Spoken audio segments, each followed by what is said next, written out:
Eu pretendo não me demorar muito. Eu gostaria que você abrisse comigo a Bíblia em Mateus. Se puder, eu não sei se vai dar o texto. Fechou. Mateus, no capítulo 12. Vou ler por lá mesmo.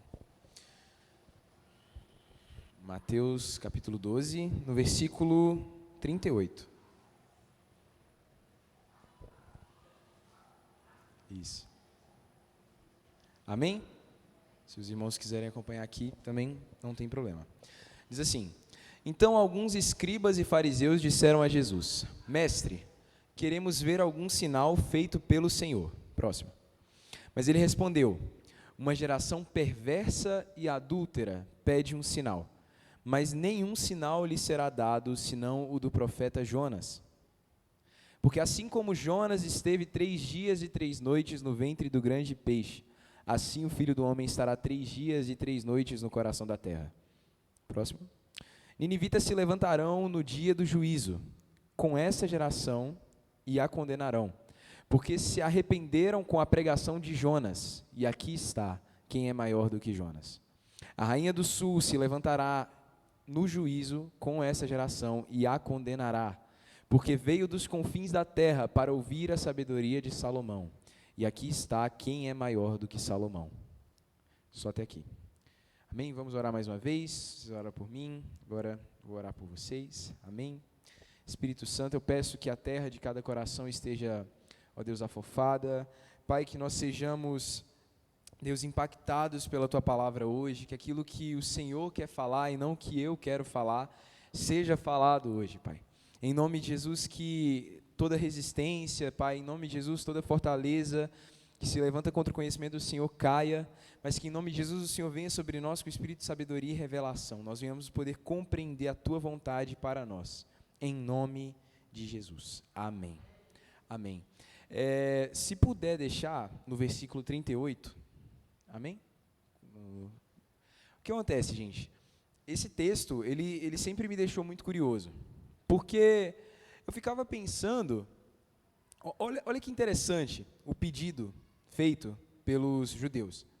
Né, Jesus, ele estava no meio da multidão, e aí eles olham para Jesus, e Jesus ele pregava com muita ousadia, e muitas coisas que ele falava acabavam ofendendo algumas classes. E quem ensinasse naquela época precisava ter uma certa autoridade. E apesar de Jesus ter autoridade no falar, os judeus eles olham para Jesus e eles dizem: Mestre, queremos ver algum sinal feito pelo Senhor. O que eles queriam dizer nesse momento é tipo assim: o Senhor está pregando isso tudo que o Senhor está pregando, mas cadê a sua autoridade? Prova para a gente que o Senhor tem moral para falar essas coisas. Você vê que era um costume dos judeus pedirem sinais. Não foi a única vez, em outro momento eles também pedem sinal para Jesus. E também Paulo, lá em 1 Coríntios, ele vai falar que os judeus pediam sinais e os gregos pediam sabedoria. Então era um costume dos judeus, toda vez que chegasse algum ensino, que eles pedissem sinais. Lá em João 6 a gente vai ver também, quando Jesus ele faz a multiplicação dos pães pela primeira vez, as pessoas elas olham para Jesus querendo mais pão, e elas dizem: olha, Moisés ele fez chover pão do céu. Né, como o último que veio trazer a lei, ele trouxe um sinal com ele, que foi o pão que caiu do céu. Então dá-nos um sinal também. Então era um costume dos judeus pedir sinais. E eu acho interessante que muitas vezes nós nos portamos como esses judeus. Né? Parece que a nossa fé em Cristo ela está tão relacionada àquilo que Ele faz para nos provar que Ele é quem Ele é. Como assim? Parece que a nossa fé, o nosso estilo de vida cristão, ele está constantemente relacionado a Deus provando para nós que isso aqui é verdade. Então Deus me mostra que o Senhor me ama, e aí a gente sente no coração aquela voz falando para a gente: eu te amo. A gente fala: Deus me ama, aí chega no outro domingo, a gente está no mesmo conflito, precisando ouvir de novo as mesmas coisas. E sabe por que eu falo que isso é algo vicioso? Porque Jesus tinha feito sinais. Abre comigo em Mateus 11, 20. Se puder abrir aí, melhor ainda. Um capítulo para trás. Mateus 11, 20. Jesus tinha feito sinais. Olha o que diz. Então Jesus começou a repreender as cidades nas quais ele tinha feito muitos milagres, pelo fato de não terem se arrependido. Próximo. Ai de você, Corazim, ai de você, Betsaída, porque se em Tiro e em Sidom se tivessem operado os milagres que foram feitos em vocês, há muito que elas teriam se arrependido com pano de saco e cinza. Próximo. Mas eu digo a vocês que no dia do juízo haverá menos rigor para Tiro e Sidom do que para vocês. Próximo. E você, Cafarnaum, pensa que será levado até o céu, será jogado no inferno. Porque se em Sodoma se tivessem operado os milagres que foram feitos em você, ela teria permanecido até o dia de hoje. Fala de três cidades, desculpa, Tiro, Sidom e Sodoma, que foram cidades destruídas pela ira de Deus. E Jesus ele diz que se os sinais, se os milagres que foram realizados nessas cidades tivessem sido realizados nas cidades que foram condenadas por Deus, aquelas cidades teriam se arrependido. Então o problema dos judeus não era falta de sinal. A gente tem lá no final do Evangelho de João, a gente tem João dizendo que se fossem colocar em livros a quantidade de sinais e maravilhas que Jesus tinha feito, não teria espaço no mundo para tantos livros. Então eu fico pensando, por que cargas d'água esses judeus, a essa altura do campeonato, pediam sinais? E por que nós, a essa altura do campeonato, tendo visto tantas coisas, tendo ouvido, tendo sido chamado, se você está aqui é porque de alguma forma Jesus já te chamou, é porque de alguma forma o Espírito Santo já te encontrou, mas parece que nós somos constantemente atacados por uma amnésia espiritual, daquilo que Cristo já fez, daquilo que Cristo já falou, e nós constantemente vamos até Deus e fala: Deus, mostra que o Senhor me ama. Aí a gente vê as nossas músicas, elas constantemente cercadas de afirmações, e gente, isso é maravilhoso, não estou criticando, não é ruim. O que eu estou falando é que muitas vezes nós construímos a nossa fé completamente baseada nesse âmbito, nessa realidade, de constantemente ter que ouvir Deus falando para a gente o quanto Ele nos ama, o quanto Ele nos quer, o que Ele já fez. Ei, Deus está nos chamando para um nível mais profundo. Ele olha para essa geração que pedia sinal, que pedia mais sinal, e ele via o cerne do problema. E é esse problema que eu gostaria de tratar: incredulidade. A geração tinha visto. E se as mesmas coisas tivessem sido operadas em outra geração, essa geração teria se arrependido, mas por causa da incredulidade. Você já parou para pensar que os maiores pecados cometidos na Bíblia, as maiores vezes onde Deus se irou com o seu povo, foram momentos onde Deus manifestou poderosamente os seus sinais, e ainda assim o povo caía, ainda assim o povo pecava? Que é um exemplo? Deserto. Um dos momentos onde mais o povo via, para você ter uma noção, todo dia de manhã chovia pão. Imagina todos os dias você ter a certeza de que vai cair pão de uma forma sobrenatural do céu. Você ter a certeza de que tem uma nuvem em cima de um templo que te impede de ser queimado pelo sol, e de noite uma coluna de fogo parada ali para te esquentar, para te dar luz durante a noite. E ainda assim, constantemente, as pessoas duvidavam. Ah, mas não vai ter água? Ah, mas e a comida? Ah, nós não vamos conseguir vencer os gigantes. Ah, como eu queria voltar para o Egito. O problema nunca foi Deus não se manifestar. Sempre foi a nossa incapacidade de absorver aquilo que Ele já nos tem entregado. A Bíblia afirma, lá em Hebreus 1, que Deus falou de muitas maneiras, de muitas formas, aos pais pelos profetas, e hoje Ele nos fala pelo Filho. Deus fala hoje, Deus se revela hoje, Deus se mostra hoje. E ainda assim, o que a gente quer? A gente vem domingo após domingo, quinta após quinta, e se revolta com Deus quando a gente não sente algo diferente no louvor. Quando a gente entra no quarto, e não sente aquilo que a gente queria sentir. Quando Deus ele vai e entrega uma palavra através do irmão, para o irmão do seu lado, né? Como diz, 1000 caíam ao meu lado, 10.000 à minha direita e eu não era atingido. E aí você não recebe a palavra e você já fica com raiva de Deus. E eu já fico com raiva de Deus porque constantemente precisamos ser afagados. E ainda assim nunca é suficiente. Mas então qual é o caminho? Deus ele tem uma maneira de ensinar, que eu acho muito legal. Primeiro ele desconstrói aquilo que a gente acha que está certo. Depois ele coloca o fundamento certo. Primeiro tem que tirar o que está errado, para depois colocar o que está certo. Muitas vezes quando Cristo vai ensinar algo, na Bíblia, ele ensina primeiro o que aquilo não é, e depois o que aquilo é.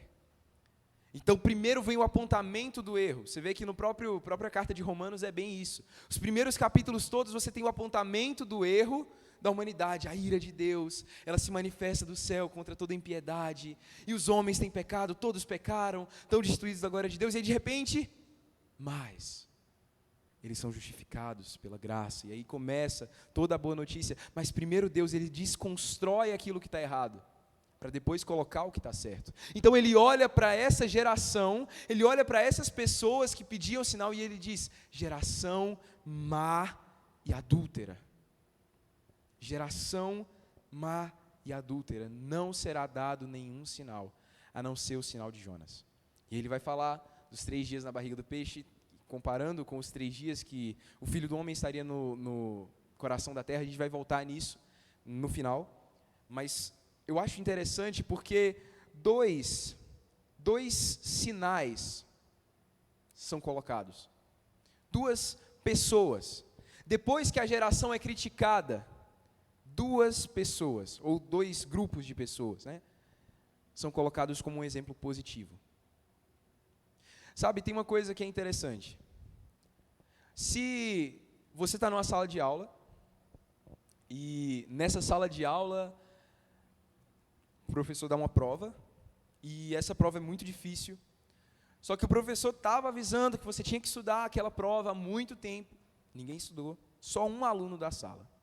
E aí todos os 29 alunos da sala, eles tiram uma nota ruim. E aí um que estudou, tira a nota boa. Eu pergunto, quem condenou a sala? O professor ou o aluno?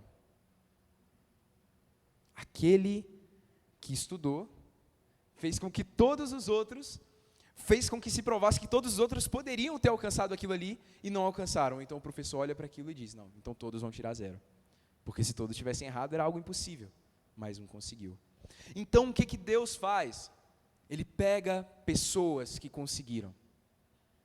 E eu abro um parênteses, pessoas que conseguiram em condições muito mais difíceis do que as condições que nós vivemos e que essa geração vivia.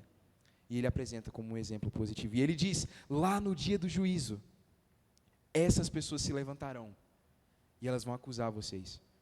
Porque tendo muito menos, elas foram muito mais longe. Muito mais longe.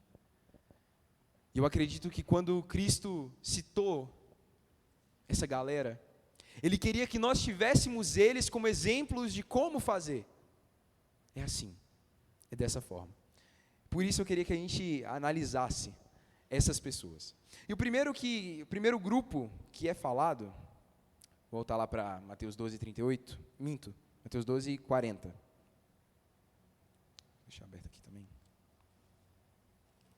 Mateus 12:41. Amém?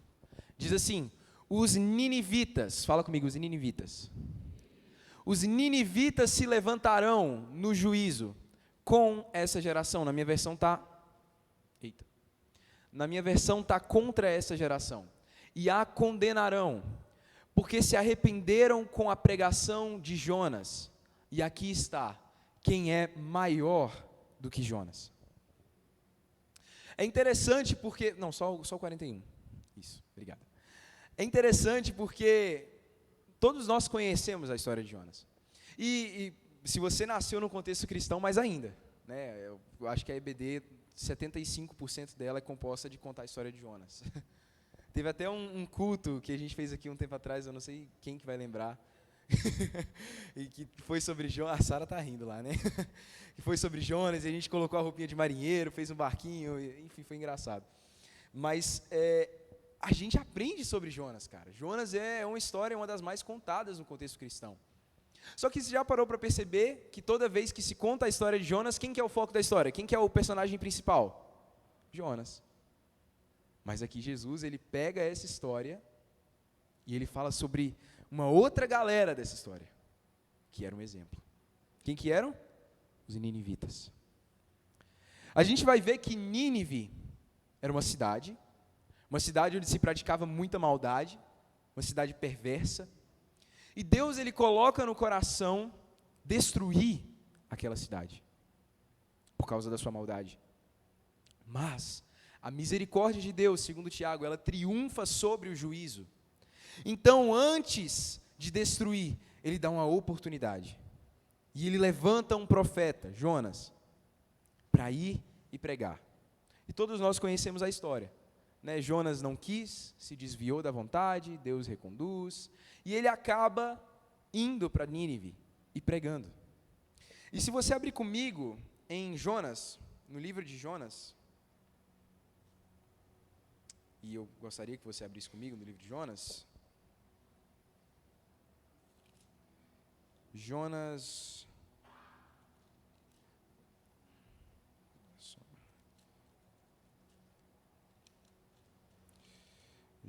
no capítulo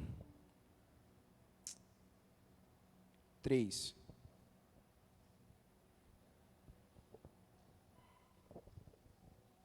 Versículo 1. Pode ser. Diz assim: Jonas se levantou, mas para fugir da presença do Senhor, para Tarsis. Jonas 3:1.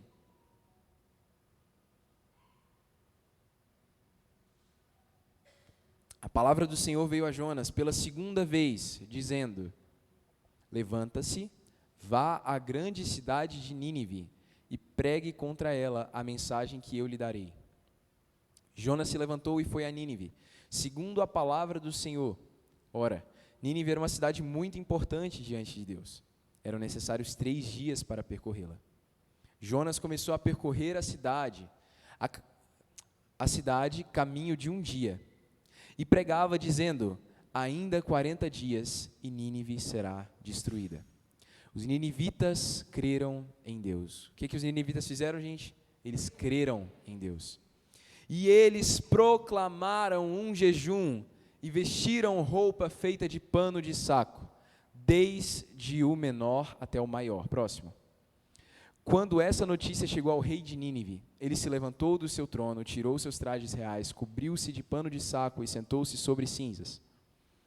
E mandou proclamar e divulgar em Nínive o seguinte: por mandado do rei e dos seus nobres, ninguém, nem mesmo os animais, bois e ovelhas, pode comer coisa alguma. Não lhes deem pasto, nem deixem que bebam água. Próximo. Todos devem ser cobertos com pano de saco, tanto pessoas como animais. Então clamarão fortemente a Deus e se converterão, cada um do seu mau caminho e da violência que há nas suas mãos. Quem sabe, talvez Deus se volte e mude de ideia, e então se afaste do furor da sua ira, para que não pereçamos. Jonas recebe uma mensagem: em 40 dias Nínive será destruída. Qual que é a mensagem de Jonas? Ira vindoura. Deus vai cobrar, Deus vai destruir essa cidade, pelo pecado que é praticado nela. E eu acho interessante que, em um certo sentido, a palavra de Jonas é muito parecida com a palavra de Deus para nós hoje. Calma. Sim, Deus tem a misericórdia e a gente vai falar sobre isso. Mas a mensagem de João Batista não se desatualizou depois da morte de Jesus. A ira de Deus, o machado que está posto à raiz das árvores, ainda é uma realidade. Qual é a diferença? É que existe uma escapatória, que é o que vai dizer em Tessalonicenses: Cristo, o seu Filho, né, que levantou a Jesus Cristo, seu Filho, que nos livra da ira vindoura. Então existe uma ira, ela vai acontecer, mas existe um homem, que nos livra, um homem Deus, que nos livra da ira vindoura. Glória a Deus por isso. Mas a mensagem da ira, a mensagem de uma condenação que está por vir, deve gerar em nós uma mudança, ou pelo menos num primeiro momento uma crença. E é isso que eu queria focar. Diz que os ninivitas, ao ouvirem a mensagem, eles creram. E qual era a mensagem? 2 frases. Em 40 dias, Nínive será destruída. Ou até mesmo uma frase, né? Se for para pensar, 2 orações, uma frase. Uma frase, em 40 dias, Nínive será destruída. Eles creram. Eles creram. Só que, talvez, hoje, a nossa visão sobre crer está muito deturpada. Você já viu? Você já experimentou repetir uma palavra várias vezes, sem estar querendo realmente dizer ela? Por exemplo, Juca, né? Eu lembrei, meu pai, ele sempre conta a história desse tal de Juca, né? Que é um personagem que ele inventou para contar para minha irmã e para mim na hora de dormir. E aí ele sempre fala, né? Eu lembro de uma história que ele contou um tempão atrás, que esse Juca, ele começou a falar o nome dele, Juca, aí ele começou a pensar que o nome dele era Caju. Enfim, o que acontece? Uma palavra repetida várias vezes, ela acaba perdendo o seu significado. Talvez, por repetirmos tantas vezes que nós cremos, sem realmente entender o que significa crer, tem nos feito perder o senso do que é crer. Nós cremos, todo mundo crê, eu creio em Deus. Qualquer pessoa crê em Deus hoje em dia. É o que a gente mais vê nas praças. Não, mas eu creio em Deus. Não precisa pregar para mim, eu creio em Deus. A vida não condiz, mas eu creio em Deus. Abre comigo em Hebreus 4, no versículo 2. Será que nós cremos em Deus, de fato? Não, eu acho que Deus existe. Será? Olha o que diz em Hebreus 4, 2. Porque também a nós foram anunciadas as boas novas, exatamente como aconteceu com eles, mas a palavra que eles ouviram não lhes trouxe proveito, porque não foram unidos por meio da fé com aqueles que a ouviram. A palavra eles ouviram, mas isso não foi acompanhado de fé. Então existe algo, a gente sabe que a fé vem pelo ouvir a palavra de Deus, mas existem vezes em que mesmo com a palavra sendo anunciada, essa palavra não é acompanhada de fé. Então, esses ninivitas, eles tiveram fé, certo? A gente leu lá. O que seria ouvir a palavra e não ter fé nela? Não significa não entender a palavra. Não significa não achar que a palavra faz sentido. Significa, guarde isso, não responder à palavra. A questão é a seguinte: se eu virasse para você, eu acho que eu já devo ter falado isso aqui, e dissesse, tem uma bomba plantada aqui na igreja, eu plantei uma bomba, e ela vai estourar em 1 minuto, começando a contar a partir de agora. Sabe como é que eu ia saber quem acreditou no que eu falei? Quem saísse correndo. Por quê? Porque a fé gera uma ação. Se eu acredito que tem uma bomba aqui, eu vou agir de acordo com o fato de que tem uma bomba aqui.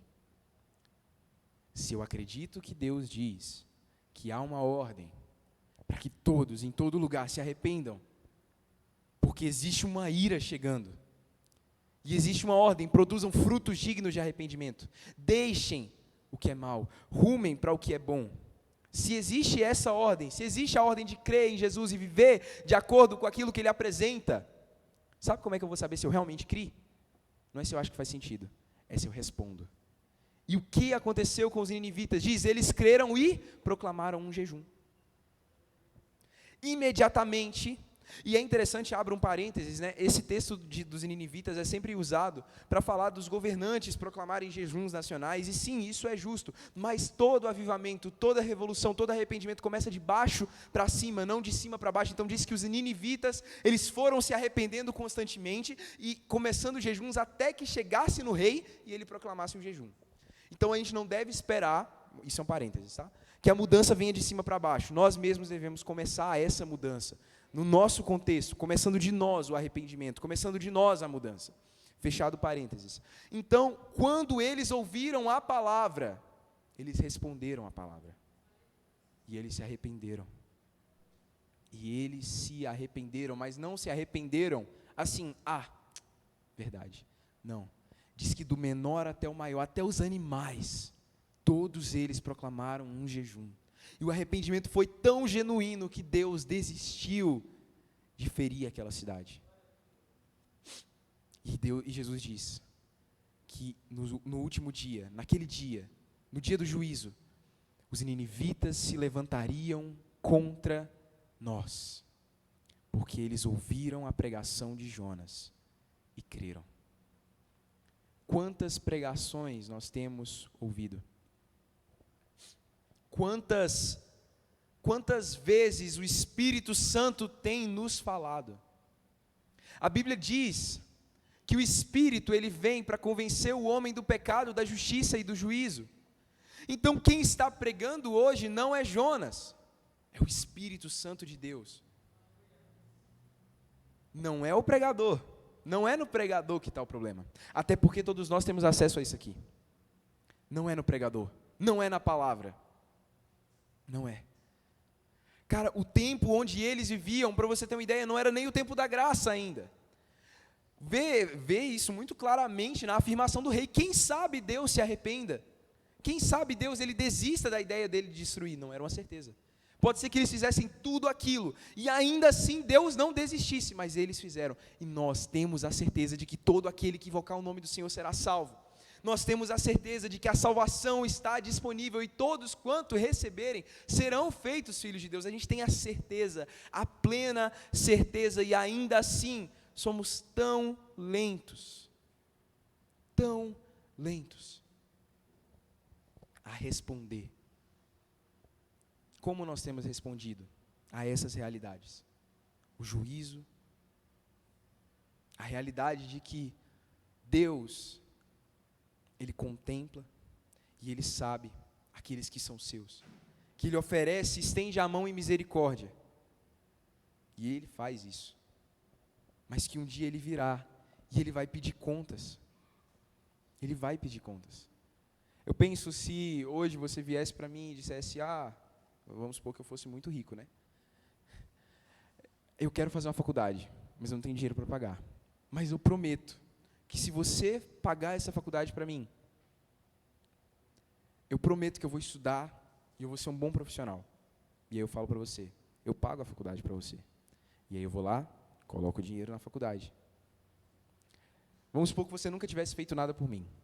Isso foi um favor imerecido. Você não fez nada para conseguir. Certo? Mas, quando chega no final, eu descubro que o tempo que você devia estar estudando, estava fazendo resenha. E aí chega no final, você não se gradua e perde aquele tempo da faculdade. Eu tenho o direito de ficar chateado? Sim ou não? Mas não foi um favor? Foi um favor. Não deixou de ser uma graça. Mas a questão é que a graça de Deus, ela nos cobra uma postura. Nós temos que honrar, fazer, como diz Pedro, confirmar a nossa vocação e a nossa eleição. Deus, Ele nos deu toda a plena capacidade de alcançar. Deus, Ele nos deu o favor imerecido da graça, mas nós devemos reter a graça, como diz Hebreus, reter a graça.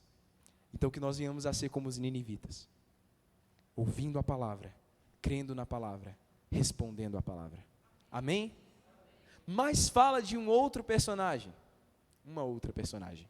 Eu acho que a Bíblia falhou. A Bíblia não, né, gente? A Bíblia online, a Bíblia não falha, não. Abre comigo, gente, de volta lá no texto de Mateus 12. Não são só os ninivitas que são citados por Jesus aqui. Tem mais uma pessoa, uma mulher, que nos serve de exemplo de como nós devemos ser. Então, só para a gente fechar, qual que é o problema da geração? É não crer, porque os ninivitas creram e agiram. Então, a gente está trabalhando em cima disso, da incredulidade. Vai dizer, a rainha do sul, que é a rainha de Sabá, ela se levantará no dia do juízo contra essa geração e a condenará. Porque veio dos confins da terra para ouvir a sabedoria de Salomão. E eis que está aqui um que é maior do que Salomão. Se a gente puder abrir, gente, abre comigo em Hebreus 10. Desculpa, 1 Reis 10. 1 Reis 10, onde vai falar da história dessa mulher, dessa rainha que saiu, segundo Jesus, dos confins da terra, era longe, longe, longe, para ver Salomão. 1 Reis 10.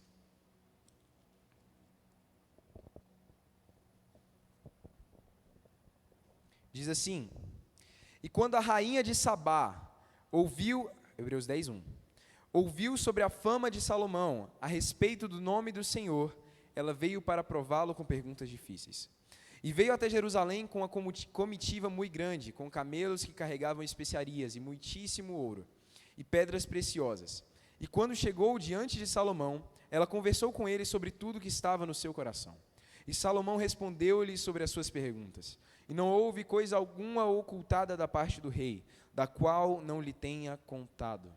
E quando a rainha de Sabá viu toda a sabedoria de Salomão e a casa que ele havia edificado, o alimento na sua mesa, o assentar dos seus servos, o atendimento dos seus ministros e as suas vestes e os seus copeiros, e a sua subida, pela qual ele subia até a casa do Senhor, não houve nela mais espírito.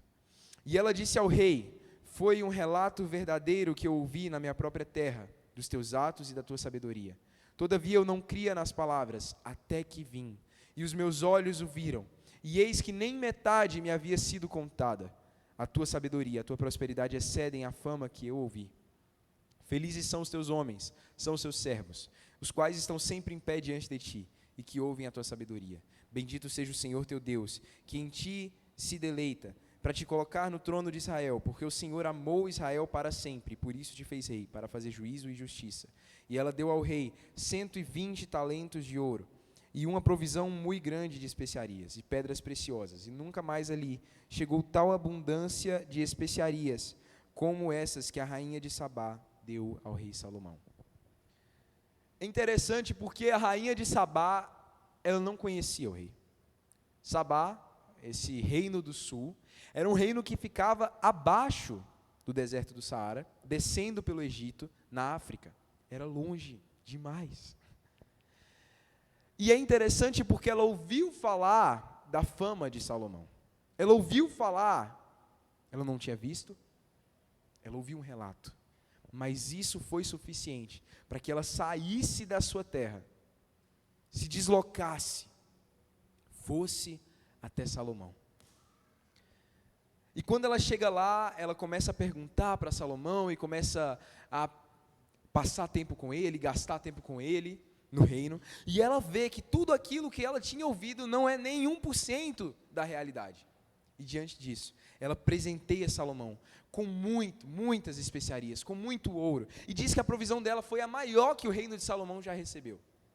Eu fico pensando, Jesus, quando ele fala sobre isso, ele diz: se a rainha de Sabá fez isso com Salomão, como vocês deveriam agir comigo? O que a rainha de Sabá apresentou? Que é louvável diante de Deus. A primeira coisa que ela apresentou foi um esforço para estar na presença do rei. Ela saiu lá do cabra ao bró do brejo, como a gente diz, para ir até a presença do rei Salomão. Quanto nós temos nos esforçado para estar na presença do rei? Quanto nos custa em esforço? Não estou falando de dinheiro agora. Quanto nos custa estar na presença? Gente, é um esforço constante. Gastar tempo com Deus é um esforço constante. Porque a nossa carne, o nosso dia a dia, ele é muito ocupado. A gente tem tanta coisa para fazer. E quando chega no final é fácil acabar esquecendo, e aí você coloca para outro dia. Se ninguém nunca viveu isso, já pode subir para a glória, porque você está santificado. Porque eu, pelo menos, vivo isso. Se não for uma disposição, claro, um dia ou outro você acorda com vontade de orar, acontece, mas não é a regra. A regra é, podia estar deitado, cheguei do trabalho cansado, podia estar deitado, podia assistir um filme, podia fazer alguma coisa. Não, eu vou entrar no quarto e eu vou orar. Cara, se você faz isso por pura e espontânea vontade, Parabéns. Mas, o que fez com que ela saísse de onde ela estava para chegar até Salomão? O que fez? O que ela tinha ouvido dele. O que ela tinha ouvido dele. Vale mais. Vale a pena, né? A gente canta isso, vale a pena. Vale a pena sair de onde eu estou, porque se for verdade, ela ainda não sabia se era verdade, disse que ela não cria até chegar lá. Mas ela pensou, se for verdade, tudo o que dizem sobre ele, vai valer a pena. Agora eu te afirmo, é verdade o que dizem sobre Jesus. É verdade o que Jesus diz sobre ele mesmo, é verdade o que a palavra diz sobre Jesus. Nós estaremos adentrando na presença mais confiável, e essa presença, segundo a Bíblia, ela tem plenitude de alegria. O que isso quer dizer? Quer dizer que se você sente muita, muita, muita alegria de estar assistindo um filme, não se compara à alegria de estar na presença. Plenitude de alegria. Sabe, se você tem muita, muita, muita alegria de estar, sei lá, comendo, não sei, o que a gente troca? A gente troca a presença de Deus por tão pouco, né? Mas se isso te traz alegria, a presença de Deus traz plenitude de alegria, ainda que não no momento, a perseverança em entrar no lugar secreto vai te levar a um nível de intimidade pleno. Vai me levar a um nível de intimidade pleno. Porque a grande diferença entre a multidão e os discípulos é que os discípulos andavam com Deus. Deus, Ele sempre fez questão de estar perto dos seus amigos. Enoque andou com Deus, ele tomou para si. Abraão era amigo de Deus, e Deus, ele veio e comeu com Abraão. Elias diz que ele estava diante da face de Deus. Ele sempre se apresentava assim: o Deus diante de cuja face eu estou. Ele foi tomado para perto de Deus. Os discípulos foram chamados de amigos. Todos eles viram o mestre, comiam com o mestre partia o pão com eles. Porque é assim que Deus trata os seus amigos, mas para se tornar amigo de Deus é preciso andar com Ele, é preciso caminhar com Ele, é preciso esforço. E assim a rainha de Sabá fez. Ela se esforçou para entrar na presença. Então, ainda que exija esforço, se esforce. Nos esforcemos para entrar na presença. Mas não foi só isso. Diz que quando ela chegou lá, ela aproveitou a presença. Isso é algo muito importante. Ela gastou tempo, ela perguntou, e diz que tudo que estava no coração dela, ela colocou diante do rei. Isso nos ensina algo muito sério. Quando a gente entra na presença do rei, a Bíblia vai dizer, não se apresse para sair. Muitas vezes, nós até entramos no quarto, mas a gente não sabe se comportar ali. A gente chega no quarto e a gente começa a despejar uma quantidade enorme de pedidos em cima de Deus, e não que seja errado pedir, mas a gente está na presença do Rei do Universo, e Ele está ali com a gente, no mesmo lugar, no mesmo ambiente. O Espírito Santo de Deus, que ressuscitou Jesus dentre os mortos, para e diz: eu quero ter comunhão com você. E às vezes a gente repete a mesma oração de todos os dias, e deixa com que a presença se vá, sem aproveitar a presença. E a rainha de Sabá, ela não fez isso, ela foi inteira. Ela entregou e disse que ela colocou tudo que estava no coração dela diante do rei. E sabe o que é melhor? Olha o que diz. E Salomão respondeu-lhe sobre todas as suas perguntas, e não houve coisa alguma ocultada da parte do rei, da qual ele não tenha lhe contado. Porque quando o rei encontra alguém que despeja o coração diante dele, ele tem alegria em responder. Ele tem alegria em estar lá, de fato, e não ocultar nada. Porque a intimidade do Senhor é para aqueles que o temem. Deus revela para os seus amigos. Ele tem prazer, os amigos conhecem a vontade do Senhor. Então aproveitemos o tempo na presença. Ela gastou tempo com o rei. Mas diz também que quando isso tudo se encerrou, quando ela provou desse rei, que ela se esforçou tanto para chegar até lá, ela entregou presentes. E não foram poucos presentes, foram muitos presentes, presentes muito valiosos. Isso nos fala de uma coisa: a adoração. quando nós nos esforçarmos para entrar diante do Rei, quando gastarmos tempo na presença do Rei, nós devemos também adorar ao Rei. Só que, o que eu quero dizer com adorar? Não é só a música. Sim, a música é importante. Mas o que Davi vai dizer? Eu não oferecerei a Deus sacrifício que não me custe nada. Ela foi preparada, caso ela encontrasse o que ela buscava, a dar muito. E eu fiquei pensando comigo mesmo. Diz que o reino de Salomão, o ouro era como a prata era como o bronze, e o bronze era quase sem valor, era como o ferro. E eu fico pensando que foi um tesouro tão grande, que diz que foi o maior de todo o reino de Salomão. Imagina a quantidade de tesouro que tinha ali.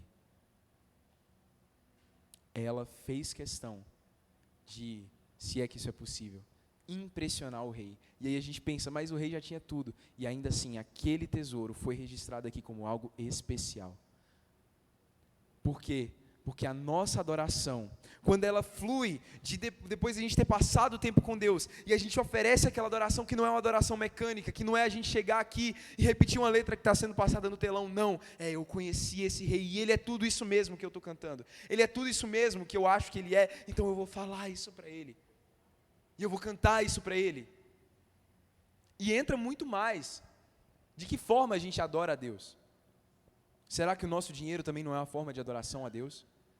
Será que o nosso tempo também não é uma forma de adoração a Deus? O que eu quero dizer aqui é que uma das formas de responder em fé, percebe? Ela diz, eu não cria, mas quando eu vi, eu passei a crer, e aí ela entrega. Porque a fé gera uma entrega, a fé gera uma adoração, que vai muito além de palavras, que é manifestada em ações. Percebe o padrão? Os ninivitas viram o perigo que eles estavam correndo, e eles creram. E eles tomaram atitude. A rainha de Sabá viu a grandeza que era estar na presença do rei. E ela tomou uma atitude. A fé, estar com Deus, crer no juízo, crer em quão bom é estar na presença de Deus. Se eu creio em tudo isso, se eu digo que creio em tudo isso, isso me exige uma resposta. Amém? Amém. Só que tem algo, para terminar, que me chama muita atenção no que Jesus disse. Não está sem o texto. Mateus, gente, vamos voltar para Mateus. Mateus 12, acho que podia ter deixado um dedinho lá, né? Mateus 12. Versículo 41. Os homens de Nínive se levantarão no juízo contra essa geração e a condenarão, porque se arrependeram com a pregação de Jonas, e eis que está aqui um que é maior do que Jonas. A rainha do sul se levantará no dia do juízo contra essa geração e a condenará, porque ela veio dos confins da terra para ouvir a sabedoria de Salomão. E eis que está aqui um que é maior do que Salomão. Aquele que está conosco hoje é maior, ele é melhor, ele é muito mais, muito mais. E eu fico pensando, se a rainha de Sabá respondeu dessa forma, se os ninivitas responderam dessa forma, tendo muito menos, nós temos a presença de Deus habitando em nós, e ainda assim temos dado uma resposta tão ridícula, tantas vezes, tendo Deus. Sabe, vai falar, e eu tinha deixado para falar isso no final, quando ele vai dizer no versículo 40, que Jonas esteve 3 dias e 3 noites no ventre da baleia, assim estará o Filho do Homem 3 dias e 3 noites no coração da terra. Conversava ontem com meu pai sobre isso, que muito provavelmente um dos fatores que fez com que os ninivitas crescem em Jonas, eu fico pensando, praia, você sabe que é sempre um lugar movimentado, praia é sempre um lugar movimentado, tem porto, tem pesca, tem comércio. E eu fico pensando, mais um dia normal, os pesqueiros pescando, os comerciantes comercializando, o porto com navios indo para lá e para cá, e aí de repente alguém anuncia, a baleia chegando ali, baleia é minha interpretação. E aí vem uma baleia, e eu lembro daquele vídeo da baleia chegando na Não sei se vocês viram. Uma baleia chegava assim, o cara estava tirando uma foto, gravando um vídeo, e a baleia chegava por trás e engolia ele. Não sei se vocês já viram isso. E eu imagino o grande peixe chegando, parando na enseada, na areia, assim, todo mundo vendo aquilo, aí, pum, abre a boca. Aí sai o Jonas com a alga na cabeça, caminhando. Eu fico pensando nessa cena. E aí ele sai da barriga do peixe, e ele começa a pregar. Cara, o cara saiu de um peixe, velho, é lógico que eu vou crer nele. E eu fico pensando também na rainha de Sabá. Sabe por que ela creu? Porque ela viu a grandeza de Salomão. Tanto Jonas quanto Salomão tinham características que faziam com que eles crescem. Mas ei, Jesus, ele não passou 3 dias na barriga de um peixe. Ele passou 3 dias morto e ressuscitou. Jesus, ele não tinha ouro como prata e prata como bronze. Não, a cidade dele a gente pisa no ouro. É muito mais. É muito mais. Então assim também, já fez regra de 3? Proporcional? Você tem isso, faz isso. E aí você tem um pouco mais, vai ter um pouco mais aqui também, né? Se a gente com Jonas, com Salomão, era essa a resposta. E com o Filho de Deus, qual que tem que ser a nossa resposta? Qual que tem que ser a nossa resposta? Abre comigo em Hebreus 12. Hebreus 12, 28. Diz assim, portanto, amém? Não?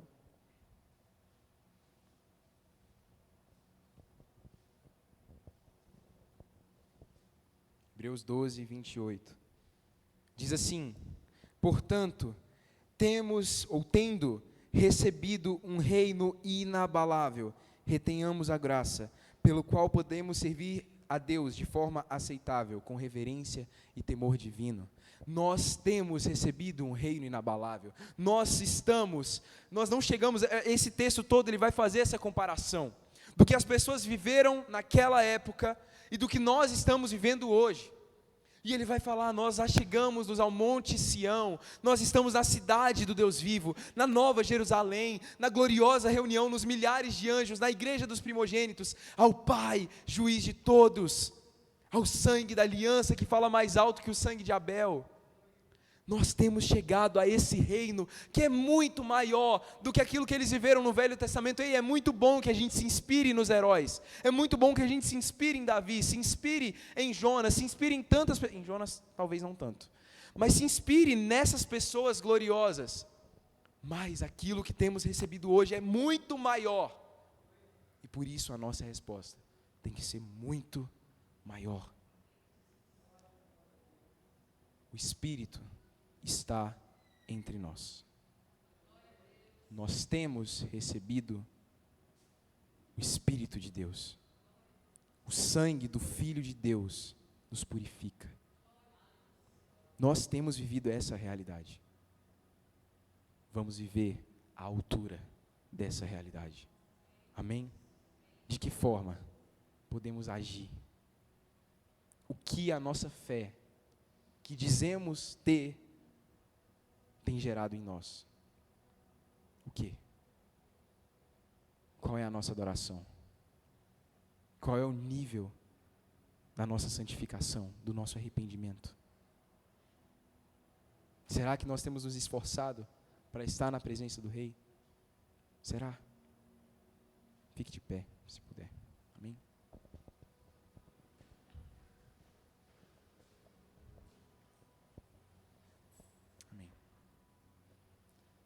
Senhor Jesus, eu coloco as nossas vidas, Pai, diante de Ti nesse momento. Eu peço, meu Deus, que o Senhor venha cair sobre nós, Deus, com o entendimento do que devemos fazer, com o entendimento de como devemos agir, Pai. Em nome de Jesus, meu Deus, eu te peço. Deus, muitas vezes temos ouvido a Tua palavra, o Senhor tem mostrado os Teus sinais, tem feito questão de nos mostrar o quanto nos ama, o quanto fez por nós, Jesus, e nós somos gratos por isso, mas te pedimos, nos ensina a responder ao Senhor, nos ensina a responder em fé. Deus, vai além da nossa incredulidade, Pai, vai além da nossa incredulidade e gera fé, uma fé viva, não uma fé morta. Fé acompanhada de obras que manifestem essa fé, Pai, é o que eu peço. Em nome de Jesus, Pai, que a nossa fé não seja inoperante, mas que ela nos faça voltarmos a Ti em arrependimento. Que ela nos faça, Deus, em nome de Jesus, nos esforçarmos para estar contigo. Espírito Santo, por favor, que nós não sejamos uma geração má e adúltera, mas que nós sejamos pessoas que, tendo ouvido a palavra, retenhamos a graça. Em nome de Jesus, Pai, nos ajuda a dar a resposta que o Senhor quer ouvir. Nos ajuda, Pai, a sermos as pessoas mais entregues, mais intensas. Em nome de Jesus, Deus. Em nome de Jesus, gera em nós frutos de arrependimento. Frutos que mostrem aquilo que o Senhor tem feito em nós. E que quando o Senhor olhar para nós, o Senhor veja, não uma geração adúltera, mas uma geração de pessoas que buscam a sua face.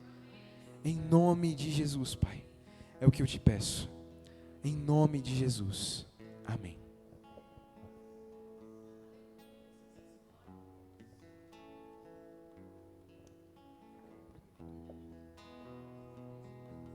Glória a Deus.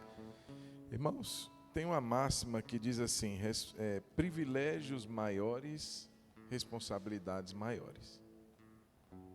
Se eu recebo um privilégio, eu não posso responder a quem do que esse privilégio me concede. Se Deus me deu o privilégio de estar diante de alguém que, como você ouviu, é maior do que Jonas, maior do que Salomão. Ele é maior do que tudo e do que todos. Qual é a minha responsabilidade? É muito maior. Não se espera nada abaixo, nada aquém. O problema nosso, irmãos, é que muitas vezes nós nos acomodamos. Eu falava domingo para os irmãos da igreja onde fui ministrar, que eu já li a Bíblia, eu sei que você também já leu a Bíblia várias vezes. E eu disse, a gente não pode também se acomodar pelo fato de já ter lido. A gente tem que ler. E às vezes você diz assim, mas eu leio todo ano. Uma maneira da gente fazer valer essa responsabilidade é ler mais rápido do que você leria, por exemplo. Então eu leio uma vez ao ano, leia 2 vezes. Hoje a gente começou um propósito, eu quero terminar em 6 meses. Quem sabe não é hora de você dizer assim, eu preciso dar um passo além do que aquilo que eu já estou habituado a fazer. Então eu tenho o hábito de orar, ore mais. Aí eu nunca evangelizei, evangelize. Eu estou na igreja, mas nunca fiz nada, faça algo. Irmãos, nós não podemos pegar esse privilégio, olhar para ele, eu estou com aquele. Irmãos, aqui hoje está quem é maior do que todos, do que tudo. Jesus está aqui. O que a gente está fazendo? Que seja muito maior também do que foi o ano passado. Que seja muito maior do que foi o tempo da nossa caminhada com Cristo. A Bíblia diz em Provérbios que a vereda do justo é como a luz da aurora que vai brilhando mais e mais até ser dia pleno, perfeito. Então a gente não pode se contentar com menos do que isso. Que a gente não viva um crepúsculo na vida da gente. Que a gente viva uma aurora, luz da aurora, brilhando mais e mais. Amém, queridos? Vamos agradecer a Deus por essa noite. Coloca a mão no seu coração. E o que você seria hoje desafiado? A minha pergunta antes da gente ir embora é essa. Como você se desafiaria a fazer algo mais? Rainha saiu de lá de Sabá, longe demais da conta. E foi lá ouvir o Salomão. E a gente? O que a gente está fazendo demais? Nossa, pastor, eu venho aqui na quinta-feira. Será que isso é o demais que a gente está fazendo? O que a gente pode fazer hoje? Feche os seus olhos. Eu queria que, já estamos indo embora, mais 3 minutos a gente vai embora. Mas nesse primeiro minuto, que você ficasse assim, sensível. O Espírito Santo vai falar algo ao seu coração. Às vezes o que o Espírito Santo vai falar é: meu filho, você precisa fazer algo na minha casa, no meu reino. Vai fazer um serviço voluntário. Vai fazer uma visita por semana. Nunca fiz, pastor. Faz, começa a fazer. O que Deus coloca no seu coração?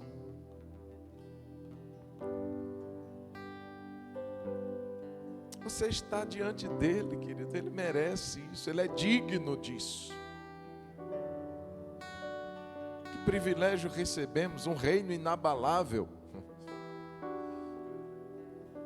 Senhor Jesus, muito obrigado. E nós não queremos tomar essa palavra e colocá-la num canto do nosso coração. Nós queremos tomar essa palavra como um encorajamento para a nossa fé. Enquanto muitos hoje vivem, Senhor, uma vida de declínio, uma vida de regresso.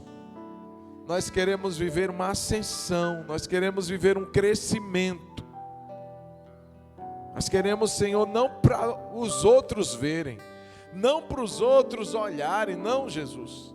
É diante daquele que é maior do que Jonas, é diante daquele que é maior do que Salomão, é diante do Senhor.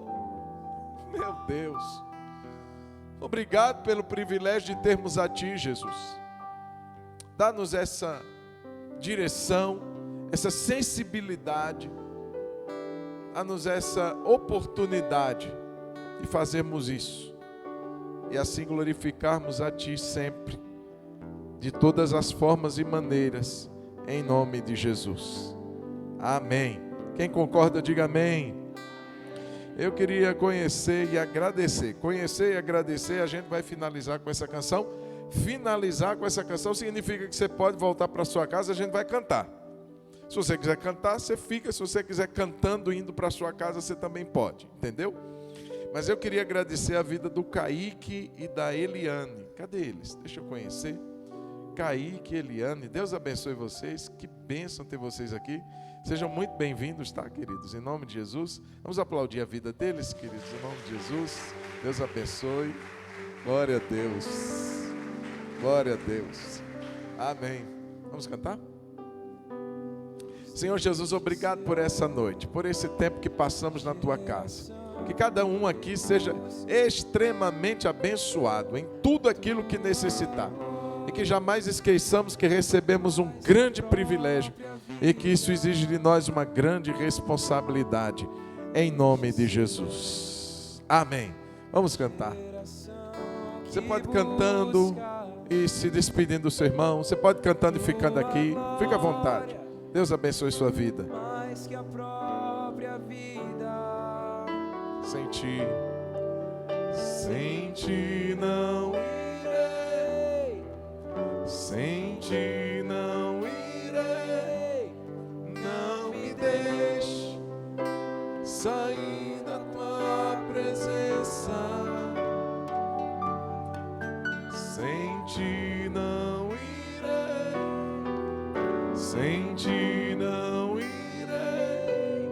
Não me deixe sair da tua presença. Nos deixe ser a geração que busca a tua glória mais que a própria vida. Nos deixe ser a geração que busca a tua glória mais que a própria vida. Sem ti não irei, sem nos deixe sair